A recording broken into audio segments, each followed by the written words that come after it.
Hey guys, and welcome to yet another YouTube video. My name is Damien Cooper, and today we're talking about hard drives.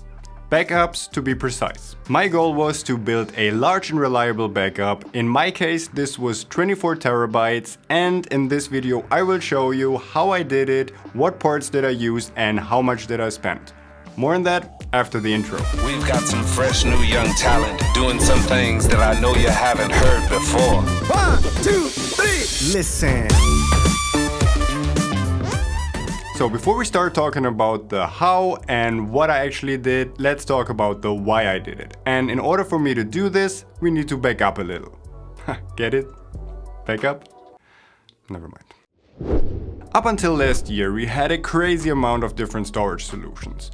We had direct attached RAIDs, we had network attached RAIDs, and we also built our own storage server at one point, so Belle and I could work on projects simultaneously. Also last year, our business model kinda changed a little and we were constantly traveling for the better part of the last 2 years. So having all these really big RAID systems sitting at home really didn't make a lot of sense. So we sold our C200, we sold the iMac Pro, and we also sold most of our RAID systems because we wanted to have something that is at least a little bit portable. So before I started selling all of our RAID systems, I tried to condense all of our footage to around 10 terabytes and threw out all the footage and data that we didn't necessarily need, and eventually I succeeded. What I did afterwards is I put all of our storage that we had onto this little thing, the Western Digital MyBook Duo, and this one has about 12 terabytes of storage. But the problem with this one is that it's not a single 12 terabyte drive, but it's a RAID 0 configuration. So this is obviously the worst and dumbest idea to have for a backup, or just to put all your storage into one place that is so unreliable and prone to failure. So we needed another solution. So now that we had all of our stuff into one portable drive, we wanted to get another one of those and start traveling the world. But then, you know. So now being stuck at home again and fully concentrating on YouTube, even uploading up to 3 or even 4 videos a week, we needed a different solution. So no, we could have obviously just gone online, buy another one of these 12 terabyte hard drives, mirror the two, and call it a day, right? But that obviously hosts a number of problems. One being that our drive is almost already full, so having another one of those is really not the most future-proof option. Number two, it's still a RAID 0, so it's still really unreliable, and I definitely can't recommend having this as a backup drive. And number three is the price, because this runs you about $300, and this is really not the most cost efficient when it comes to storage solutions. So let's finally talk about what I actually did. I still had a RAID enclosure from a company called ICBox lying around, and for our purpose this is almost perfect. The enclosure that I have has 8 bays, and it was initially intended to back up one of our 8 bay RAID systems. The problem is that I made a mistake when purchasing it, because yes, it does have 8 bays, but it's separated into 2 layers and you can't form all of these 8 bays into one RAID 5 configuration. So I couldn't use it as a backup before. But now that I don't need as much space as before, I can actually use one of these layers and take 4 of the bays and configure them as a RAID 5 to use as our backup solution. And a quick refresher for everybody not 100% familiar with the RAID 5 configuration, it basically works like this. You have 4 drives you combine into one big drive, and you can use 3 of these drives and they are combined into your storage solution, and the 4th drive is kind of a failsafe, and it stores all the data, where everything is and what actually is on all your hard drives. And then when one of your 4 drives fails, it kinda does its magic when you replace it and you still have all your data. That's not 100% technically true because it works a little bit different, but for the sake of the argument, this is kind of how it works.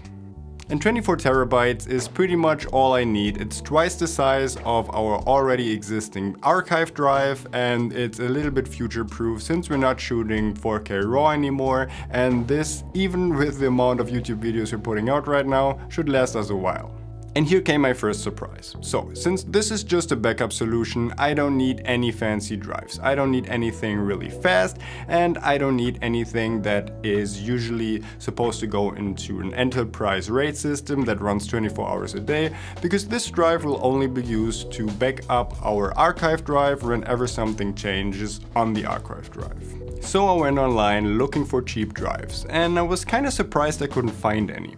The one that I found were all about $200 to $250 a piece, and that was kind of weird because I remember I just bought an 8TB external hard drive for Belle for her backup solution, and I was kind of surprised why I couldn't find anything even cheaper without the external enclosure. So I'm not 100% sure if this is the correct answer to this, but this would be actually my guess. I think that it's a mixture of different factors. One would be supply and demand, because there's way more consumers out there that actually just need a single external hard drive instead of a lot of people that need internal hard drives for RAID solutions or even their home PCs. My guess number 2 would be that the drives inside of these external enclosures are really not as good as the ones that you could buy online for internal use, but since they're stored away in a black box, nobody can really tell and they can just get them off cheaper. But like I said, it's just a backup drive, so I really didn't need the most expensive drive. So what I did is I went on Amazon and I bought 4 of these 8TB external drives, looking to chuck them out of their enclosures and put them into our RAID drive. So that's what I did. And I know there's definitely a gentle way to get the hard drive out of the enclosure without damaging anything, but since you avoid the warranty anyway, and I was pretty sure that I will not return these drives, I just decided to bust them open like Nicki Minaj on a Saturday night. So after going complete apeshit on the first one, I was able to figure out how the system actually works, and on the second, third and fourth one, I was able to get it quickly out of there without completely destroying the case. So the way it works is you just take a flathead screwdriver, you bust open the top so that you separate the pins from the frame that is inside, so you can pull out the frame where your actual hard drive lies in. So the next thing we need is a Phillips screwdriver, and we need to remove one screw to separate the circuit board that actually connects your hard drive to the external case from your hard drive. And after that, it's really easy to separate our hard drive from the frame by just sliding it out of the side. So now that we have separated all of our drives from their external enclosures, let's have a closer look at the drives inside. And there's no magic here. There's no unique proprietary drives that are just used for external drives.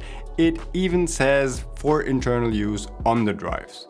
And the ones in the enclosures that I got were all WD white label drives, and with a little bit of research, they used to run at 5400 rounds per minute, which is plenty enough for our backup solution. And there's really nothing special about these drives, so you can just use them and save a little bit of money when wanting to put them in a RAID enclosure. And that's our next step. That's really all we need to do right now, is just take these internal drives and put them into our RAID enclosure. The enclosure that I have actually lets you choose the RAID configuration that you want to have right on the case itself. So we chose the Raid5 configuration, plugged it into our computer, we initialized the disk and formatted it to the format that we wanted to have, and there you have it. Now we have a 24 terabyte RAID enclosure that we can use as our backup solution. So before we started copying over all of our files, we did a quick speed test. The read speeds were pretty decent because we got around 250 megabytes per second, which is actually twice the speed you would get from one of these drives separately.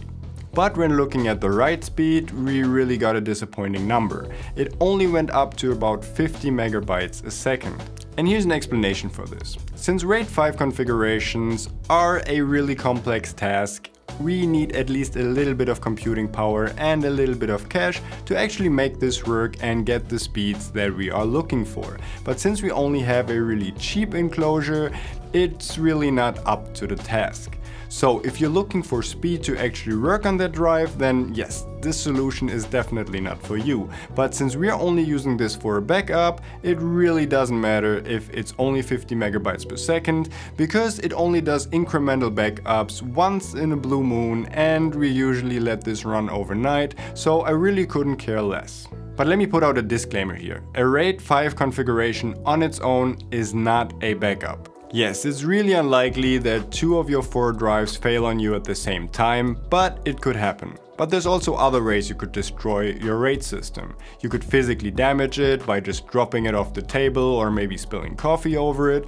Or what if your RAID controller dies on you?